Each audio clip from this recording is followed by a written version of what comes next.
August மாதம் 3ஆம் தேதி வந்து பார்த்திங்கன்னா ஆடிப்பெருக்கு.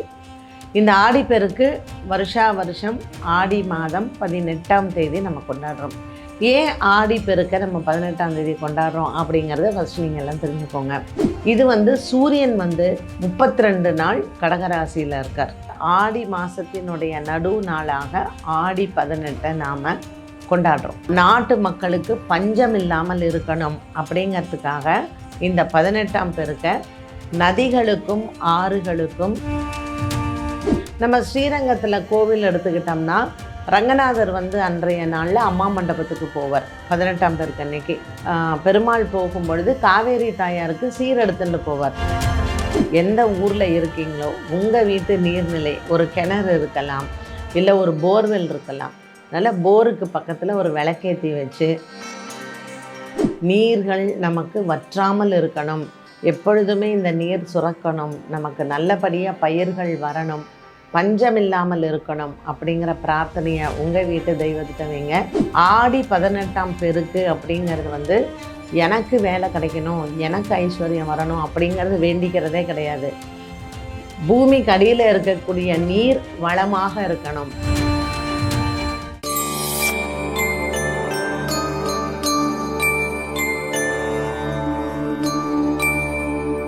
டெம்பிள் எக்ஸ்பிரஸ் நேயர்களுக்கு வணக்கம்.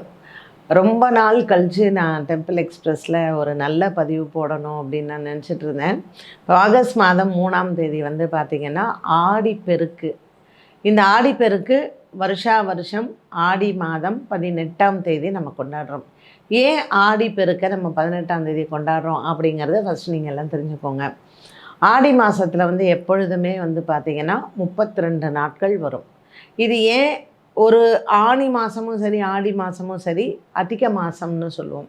எல்லா மாதங்கள்லேயும் ஒரு சில மாதங்களில் 29 நாட்கள் இருக்கும், ஒரு சில மாதங்களில் 30 நாட்கள் இருக்கும். இது வந்து சூரியன் வந்து 12 ராசிகளுக்குள்ளே அவர் வந்து ஒரு மாதத்துக்கு ஒரு தடவை மாறுறாரு இல்லையா. ஸோ சூரியனுடைய பாதையை நம்ம வந்து ஒரு வருஷத்தில் என்ன கணக்கு சொல்லணும்னா 364, அதாவது 364 days 0.25. இந்த டேஸை வந்து சூரியன் அட்ஜஸ்ட் பண்ணுறதுக்காக அவர் ஆடி மாதம் வந்து 32 நாள் கடகராசியில் இருக்கார். இந்த 32 நாட்கள் அவர் இருக்கும் பொழுது அதில் நடுவில் ஆடி மாதத்தினுடைய நடு நாளாக ஆடி 18 நாம் கொண்டாடுறோம். இந்த ஆடி 18க்கு மேலே நம்ம என்ன சொல்கிறோம், பெருக்கு அப்படின்னு சொல்கிறோம். இது ஏன் பெருக்கு, ஆடி 18ஆம் பெருக்குன்னு ஏன் பெயர் வந்ததுன்னா, அந்த ஆடி மாதம் வந்து நமக்கு மான்சூன் செட் ஆகிறதுன்னு சொல்கிறது. ஒரு பருவம் மாறும். இப்போ சித்திரை மாதத்துலேருந்து ஆடி மாதம் ஒரு பருவம், ஆடி மாதத்துலேருந்து ஐப்பசி மாதம் ஒரு பருவம், ஐப்பசி மாதத்துலேருந்து தை மாதம் ஒரு பருவம், தை மாதத்துலேருந்து சித்திரை மாதத்துக்கு ஒரு பருவம். ஸோ இந்த 4 பருவங்களில் நமக்கு பருவங்கள் மாறும் பொழுது இயற்கையில் பல மாற்றங்கள் வரும். நமக்கு காற்று காலம் முடிஞ்ச அடுத்தது மழைக்காலம் வரும், மழைக்காலம் முடிஞ்ச குளிர்காலம் வரும், அப்புறம் வசந்த காலம் வரும், அப்புறம் நமக்கு வந்து வெயில் காலம் வரும். இப்படி பருவங்கள் மாறக்கூடியதில் இந்த ஆடி 18ஆம் பெருக்கில் ஆற்றில் புது வெள்ளம் வரக்கூடிய ஒரு நாள். அந்த ஆறுகளில் புது வெள்ளம் வரும் பொழுது அது வந்து நிறைய அந்த செம்மண்ணோடு சேர்ந்த ஒரு நுரையோட அந்த ஆற்றில் புது வெள்ளம் வரும். அப்போது நமக்கு பூமியில் நல்லா வளம் வரணும், பயிர்கள் எல்லாம் நல்ல விளைச்சல் இருக்கணும், நாட்டு மக்களுக்கு பஞ்சம் இல்லாமல் இருக்கணும் அப்படிங்கிறதுக்காக இந்த 18ஆம் பெருக்கை நதிகளுக்கும் ஆறுகளுக்கும் நம்ம நன்றி சொல்லும் விதமாக இந்த ஆடி 18ஆம் பெருக்கை நாம் கொண்டாடுகிறோம். ஸோ இது எல்லாமே நமக்கு பழைய காலத்தில் ஒரு கிராமப்புறங்களாக இருந்தது. கிராமப்புறத்தில் வந்து பார்த்திங்கன்னா நமக்கு வந்து ரிசோர்ஸஸ் ஆஃப் வாட்டரே நமக்கு வந்து நதிகள் தான், ஆறுகள் தான். அப்போ அந்த ஊரில் என்ன நதி என்ன ஆறு ஓடுறதோ அதுக்கு 18ஆம் பெருக்கு அன்னைக்கு அந்த நதிக்கரைக்கோ அந்த ஆத்தங்கரைக்கோ போயிட்டு அவங்க வந்து நதிகள் எல்லாமே பெண் தான். வந்து நம்ம நதிகளாக இருக்கட்டும் ஆறுகளாக இருக்கட்டும் இது எல்லாம் பெண்ணாகத்தான் நம்ம பாவிக்கிறோம். அதனால் ஒரு புது சேலை விடுவாங்க ஆற்றுல. வந்து ஒரு புது சேலையை விட்டு வெத்தலை பாக்கு பழம் அதில் ஒரு தீபம் ஏற்றி விளக்கு ஏற்றி ஒரு புஷ்பத்தை எல்லாம் போட்டு பூஜை பண்ணி எப்பொழுதுமே இந்த பூமியில் நீர் வற்றாமல் இருக்கணும் அப்படிங்கிற ஒரு பிரார்த்தனையை பண்ணி வயலுக்கு நீர் போகிறது, விவசாயத்துக்கு நம்ம வந்து பாசனத்துக்கெல்லாம் நீர் எடுக்கிறோம். ஸோ இந்த பாசனத்துக்கு அப்படின்னு பார்க்கும்பொழுது இந்த ஆடி மாதத்துல தான் நமக்கு வந்து அந்த வரத்து வரும். அந்த வயலுக்கெல்லாம் அந்த நீர் பாசனங்கள் எல்லாம் வரத்து வரும்பொழுது நல்லா இருக்கணும்னு நம்ம வேண்டிக்கிறோம் இல்லையா? அந்த மண் வளம் நல்லா இருந்து பயிரெல்லாம் ஆடி மாதம் தான் விதை விதைக்கிறாங்க. ஸோ இந்த விதை விதைக்கும் பொழுது நமக்கு வந்து பஞ்சம் இல்லாமல் இந்த நீர் நமக்கு வந்து வரத்து வந்து நம்மளும் நல்லா இருக்கணும், நம்ம நாடு உயர்ந்தால்தான் நம்ம வீடு உயரும் அப்படிங்கிறதுக்காக இயற்கைக்கு நன்றி செலுத்தக்கூடிய விதமாக இந்த கொண்டாட்டங்கள் எல்லாம் இருந்தது. அப்போ கிராமங்களில் என்ன நமக்கு வந்து அப்போல்லாம் ஒரு என்டர்டெயின்மெண்ட் அப்படின்னு எதுவுமே கிடையாது. அப்போ என்ன பண்ணுவாங்க, லேடிஸ் எல்லாம் எல்லோரும் ஒன்று சேர்ந்து இது பண்ணணும் அப்படிங்கும் பொழுது எதுலேயுமே நமக்கு உணவு அப்படிங்கிறதும் அதோடு சேர்ந்து வரும். ஸோ வீட்டில் வந்து நீங்கள் ஒரு ஆத்தங்கரைக்கு நம்ம போகிறோம் அப்படின்னா சாதம், குழம்பு, ரசம், காயின்னு இத்தனையும் நம்ம எடுத்துகிட்டு போக முடியாது. அதுக்காக என்ன பண்ணாங்க, சித்ரான்னம் பண்ணி கொண்டு போகலாம். சித்ரான்னம்னா கலந்த சாதம், ஒரு புளியோதரை, எலுமிச்சம்பழ சாதம், தயிர் சாதம், சர்க்கரை பொங்கல். ஸோ இது எல்லாம் ஒன் பாட் ரைஸ் அப்படின்னு இன்றைக்கி நம்ம ஸ்டைலாக சொல்கிறோம். இதையெல்லாம் நம்ம முன்னோர்கள் அப்போவே என்ன பண்ணாங்க, என்ன வேலை ஈஸியாக இருக்கும், இதை ஒரு 4 பேர் சேர்ந்து சாப்பிடும்போது இந்த மாதிரி வெரைட்டி ரைஸ் வந்து நீங்கள் கொஞ்சம் பண்ணாலுமே நிறைய பேர் சாப்பிட்லாம். அப்போ ஒரு குடும்பமாக போகிறோம். பெண்கள் எல்லாருமே பக்கத்து ஊரில் கல்யாணம் பண்ணி கொடுப்பாங்க, இல்லைன்னா அதே ஊர்லேயே கல்யாணம் பண்ணி கொடுப்பாங்க. அப்போது நம்ம கல்யாணம் பண்ண பெண்களையும் நம்ம கூட்டிகிட்டு உறவினர்களோடு சேர்ந்து ஒரு சோஷியல் கேதரிங் மாதிரி ஒரு ஆத்தங்கரைக்கு போயிட்டு ஆற்றுக்கும் பூஜை பண்ணிவிட்டு அன்றைய நாள் அந்த ஆடி 18ஆம் பேருக்கு புதுசாக கல்யாணமான பெண்களுக்கு இந்த காதோல கருகுமணி எல்லாம் கொடுப்பாங்க. இந்த கருப்பு மணி எல்லாம் இருக்கும். இதெல்லாம் தாலியில் கோத்து அவங்க வந்து பெரியவங்கள்ட்ட ஆசீர்வாதம் வாங்குவாங்க, அந்த நதிக்கரை ஓரமோ ஆற்றங்கரை ஓரமோ. ஸோ எப்போதுமே நீங்கள் பார்த்தீங்கன்னா நதியாக இருந்தாலும் சரி, ஆறாக இருந்தாலும் சரி, பக்கத்துலேயே ஒரு பெரிய கோவிலும் இருக்கும். ஒரு சிவன் கோயில் இருக்கலாம், ஒரு பெருமாள் கோயில் இருக்கலாம், இல்லை ஒரு அம்மன் கோயில் இருக்கலாம், எல்லை தெய்வங்கள் வழிபாடுகள் எல்லாம் இருக்கும். அப்போ ஒரு கோவிலில் உட்காந்து சாமி கும்பிட்டுட்டு எல்லாரும் கூடி இருந்து சாப்பிட்டு ஒரு பொழுது போனதுக்கப்புறம் வீட்டுக்கு போயிடுவாங்க. இது அந்த காலத்து பழக்க வழக்கமாக இருந்தது. பட் இன்றைக்கி இருக்கக்கூடிய காலகட்டங்களில் நம்ம எல்லாருமே என்ன, கிராமப்புறங்கள்லேயே பார்த்திங்கன்னா நதிக்கரைக்கு போகிறதுக்கு, நதிகளில் இப்போ தண்ணி குறைவாக இருக்குது, ஆறுகள்லேயும். அதனால் அந்த இடத்துக்கு போய் நம்ம கொண்டாடுறது அப்படிங்கிறது இன்றைக்கெல்லாம் குறைஞ்சி போயிடுச்சு. பட் ஸ்டில் அது அந்த வைபவத்தை செய்யக்கூடியவர்கள் செஞ்சுக்கிட்டு தான் இருக்காங்க. நம்ம ஸ்ரீரங்கத்தில் கோவில் எடுத்துக்கிட்டோம்னா ரங்கநாதர் வந்து அன்றைய நாளில் அம்மா மண்டபத்துக்கு போவார். 18ஆம் பேருக்கு அன்னைக்கு அம்மா மண்டபத்துக்கு பெருமாள் போகும்பொழுது காவேரி தாயாருக்கு சீர் எடுத்துட்டு போவார். காவேரி தாயாருக்கு அன்றைய நாளில் சீர் வந்து ரங்கநாதர் வந்து சீரை கொடுத்துட்டு அன்றைக்கி ஃபுல்லாக அவர் அம்மா மண்டபத்தில் தான் இருப்பார். காவேரி தாயாரை பார்த்தபடி தான் இருப்பார். ஸோ எல்லாருமே உற்சவரை சேவிக்கிறதுக்கு அம்மா மண்டபம் தான் போவாங்க. பெருமாள் காத்தால் போனார்னா சாயந்தரம் தான் திருப்பி அவர் கோவிலுக்குள்ளே வந்து உற்சவர் வருவார். அதனால் இதை நீங்கள் ஸ்ரீரங்கம் சைடு அங்கே போனீங்கன்னா அம்மா மண்டபத்தில் பெருமாள் இருக்கிறதுனால எல்லாருமே அங்கே போய் காவேரி தாயாருக்கும் மரியாதை செய்வாங்க, பெருமாளுக்கும் அப்படியே செஞ்சுட்டு பார்த்துட்டு என்ன முடிஞ்சதோ அவங்களுக்கு அங்கேயே வாங்கி சாப்பிட்டுட்டு ஆத்தங்கரையில் இருந்துட்டு வர்றது உண்டு. நம்மளை மாதிரி ஒரு மெட்ரோபாலிட்டன் சிட்டியில் இருக்கிறவங்க இன்றைய காலகட்டத்தில் என்ன செய்யலாம் அப்படின்னு பார்த்திங்கன்னா, ஒரு நமக்கு இருக்கக்கூடிய நீர்நிலைகள், நம்மளுடைய வாட்டர் ரிசோர்ஸஸ் எங்கே இருக்குது அப்படின்னா பூமிக்கடியில் நம்ம போர் தான் போட்டு எடுக்கிறோம். அதனால் நீங்கள் எந்த ஊரில் இருக்கீங்களோ உங்கள் வீட்டு நீர்நிலை ஒரு கிணறு இருக்கலாம், இல்லை ஒரு போர்வெல் இருக்கலாம். அதனால் போருக்கு பக்கத்தில் ஒரு விளக்கேற்றி வச்சு அங்கே புஷ்பத்தை போட்டு ஒரு சாமி தேங்காய் உடைச்சி கற்பூர ஆரத்தி காமிச்சு பூமிக்கு அடியில் இருக்கக்கூடிய நீர் வற்றாமல் இருக்கணும் அப்படின்னு சொல்லிட்டு வேண்டிக்கோங்க.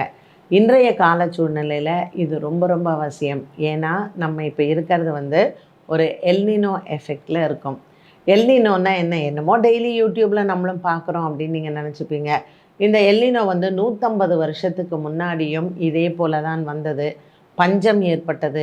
6 கோடி மக்கள் இந்த பஞ்சத்தில் இறந்து போயிட்டாங்க.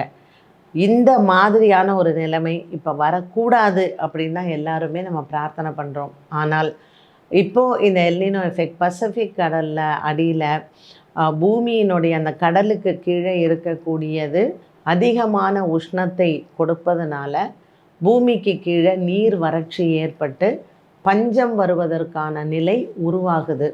ஸோ இது போன தடவை வந்த எல்னினோ எஃபெக்டில் எப்படின்னு கேட்டிங்கன்னா, ஒரு 21 மாதம் இந்த எல்னினோ எஃபெக்ட் வந்து தான். அப்போ நினச்சி பாருங்கள், கிட்டத்தட்ட 2 வருஷம் பஞ்சத்தில் வந்து இருந்திருக்காங்க மக்கள்.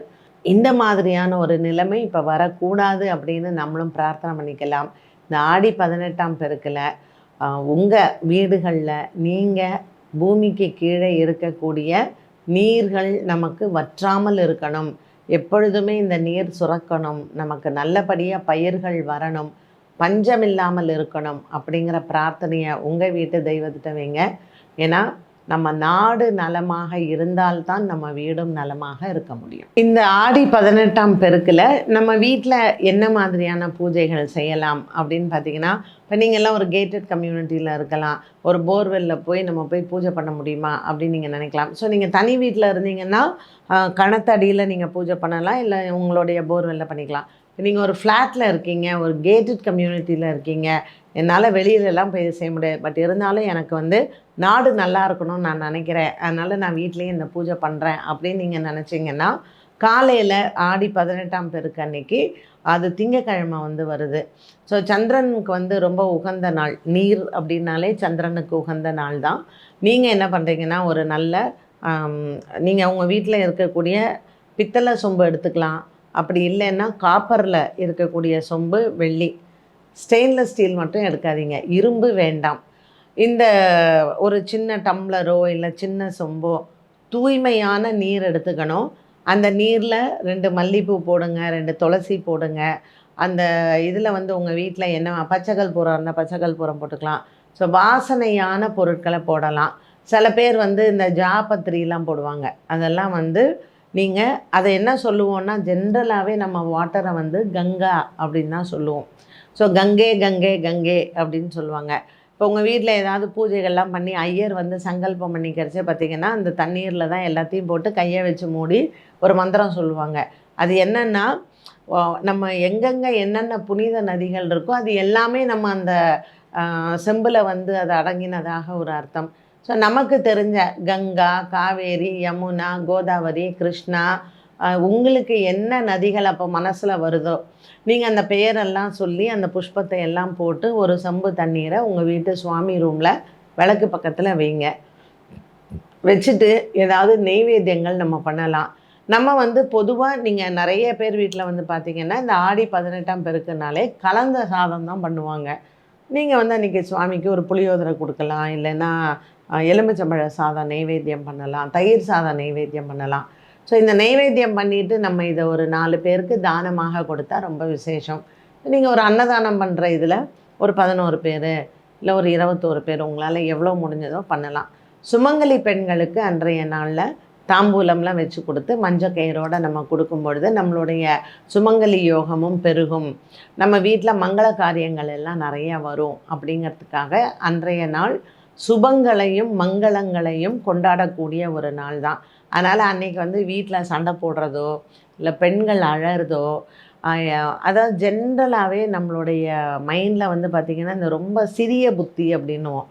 என்ன கூப்பிடல பாரு, அவங்கள மட்டும் கூப்பிட்டாங்க செஞ்சாங்கன்னு. ஸோ உங்களை கூப்பிட்டாங்க கூப்பிடலை, வீட்டில் அன்றைக்கி பெண்கள் அழாதீங்க. உங்களுக்கு மன சங்கடமாக இருக்கா, பக்கத்தில் இருக்கிற ஏதாவது கோயிலுக்கு போங்க, நெய் வாங்கி கொடுங்க, விளக்கேற்றுங்க, நம்ம மனசில் ஒரு ஆறுதலாக இருக்கும்.